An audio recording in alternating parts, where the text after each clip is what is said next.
नमस्कार, सोनल ट्रीट्समध्ये तुमचं स्वागत आहे। आज आपण करणार आहोत जिरा आलू। बटाटे घेतले आहेत 5-6, सोलून घ्यायचे आहेत ते आधी। कच्चा बटाटा आहे, नंतर त्याच्या फोडी करून घ्यायच्या।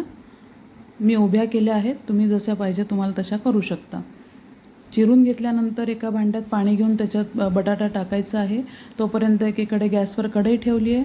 2 पळ्या तेल घातले, जिरे घालायचे, हिंग टाकायचं आहे, आलं लसूण मिरचीची पेस्ट टाकायची आहे आणि हलवून घ्यायचं आहे। 4-5 कढीपत्त्याची पानं टाकली आहे, हळद टाकायची आहे आणि याच्यानंतर घालायच्यात आपल्याला बटाट्याच्या फोडी आणि परतून घ्यायचं आहे।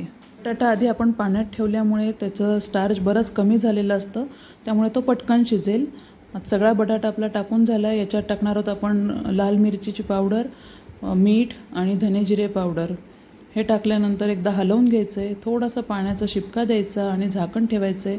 5 ते 7 मिनिटांमध्ये चांगली वाफ येते आणि मस्त चमचमीत जिरा आलू आपलं तयार होतं आहे। अजून चमचमीत करण्यासाठी त्याच्यात तुम्ही थोडंसं लिंबू पिळू शकता। नक्की करून बघा जिरा आलू। थँक्यू।